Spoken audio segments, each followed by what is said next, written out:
IG Ihsandi, Ustadz, gimana dengan kami yang ibadah tapi kami bermain PUBG, malah menambah dosa? Bagaimana tanggapan Ustadz dengan main game?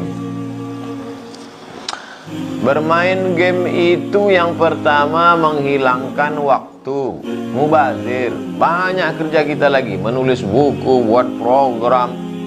Oh, banyak sekali. Malah sekarang ini kita kekurangan waktu. Ada orang yang mubazir waktu. Bagaimana dengan orang yang mubazir? Innal mubazirina kanu ikhwana syayatin. Orang yang mubazir saudara setan. Yang kedua, menunda sholat. Hayya 'alas shalah. Tengoklah berapa banyak orang menangis di rumah-rumah sakit ingin sholat berjamaah. Ente sibuk main game sampai tak sholat. Tawailul lil musallin. Celaka, neraka wail bagi orang yang melalaikan sholat. Yang ketiga, kalau mau melihat kualitas seorang muslim, apanya yang dilihat? Pakaiannya, bajunya, apanya yang dilihat? Min husni islamil mar'i tarkuhu ma la ya'ni. Min husni islamil mar'i, kalau mau melihat kualitas keislaman seorang, tarkuhu ma la ya'ni. Bagaimana dia meninggalkan perbuatan yang tak penting. Ingin mencari hiburan sejenak sebentar, tapi dari pagi sampai sore sampai malam. Masya Allah, ini kecanduan game ini lebih mengerikan daripada kecanduan narkoba. Mudah-mudahan Allah menyelamatkan generasi ini dari game-game ini. Wallahualam. IG dari Wahyudi. Assalamualaikum Ustaz Abdul Somad. Waalaikumsalam warahmatullahi wabarakatuh. Dulu aku bekerja di kapal pesiar, yang notabene aku digaji dari penjualan makanan jasa yang ditawarkan di dalamnya. Yang aku lihat pendapatan mereka ini penjual makanan yang tidak halal menurut agama saya, yaitu Islam.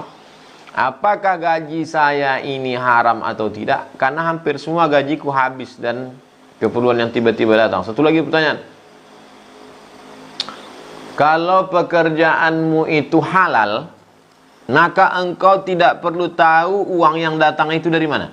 Contoh, engkau saudaraku berjual makanan, berjual lontong sayur pagi. Menjual lontong sayur itu halal. Maka kalau ada orang yang datang, kau tidak perlu tanya, wahai pembeli, uangmu ini dari mana? Karena yang kau jual ini halal. Engkau bekerja sebagai seorang teknisi, pekerjaanmu halal, gajimu itu halal. Tapi kalau engkau bekerja sebagai menuangkan khamar, memasakkan makanan haram, maka pekerjaan ini haram. Begitu cara kaidah mengetahui perbuatan itu halal atau haram. Saya kerja di luar negeri, mayoritas non muslim.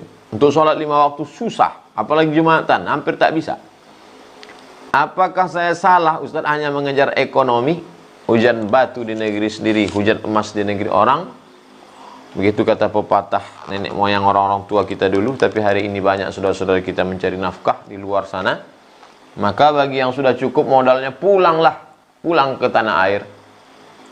Beli tanah, tanam tanaman, bercocok tanam, ternak ikan, buat kolam, mencari keberkahan hidup. Hidup ini singkat. Makan, tidur, makan, pakai, punya anak, meninggal dunia. Ibadah tak sempat. Na'udzubillah, menyesal. Wallahu a'lam.